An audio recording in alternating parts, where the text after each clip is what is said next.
So particle is observed from two frames S1 and S2. So particle is observed from two frames S1 and S2. So this is one frame. So this frame is S1. Particle is at this point. And suppose this is another frame. Suppose this is another frame. So this frame is S2. So particle is observed from two frames. So particle is observed from two frames. The frame S2 moves with respect to S1 with acceleration. So frame S2 moves with respect to S1 with acceleration.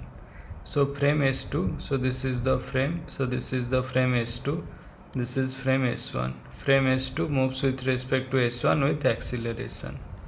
Frame S2 moves with respect to S1 with acceleration. S2 minus S1 equals to A.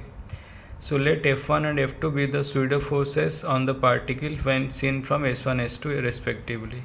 For frame S1, pseudo force acts on the particle is F1. From S2, pseudo force acts on the particle is F2. So F1 and F2 be the pseudo forces for F1 and F2 be the pseudo forces. F1 and F2 be the pseudo forces with respect to S1 S2 respectively.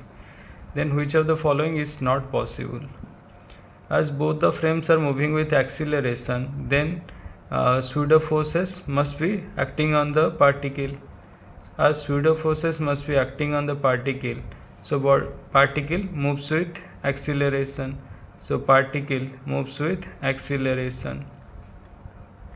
So we can say as pseudo forces acts on the particle, particle moves with acceleration. As particle moves with acceleration, so F1 cannot be 0 and F2 cannot be 0. So as pseudo forces acting on the particle, F1 cannot be 0, F2 cannot be 0. So which of the following is not possible? F1 0, F2 non-zero. F1 non-zero, F2 0. F1 non-zero, F2 non-zero.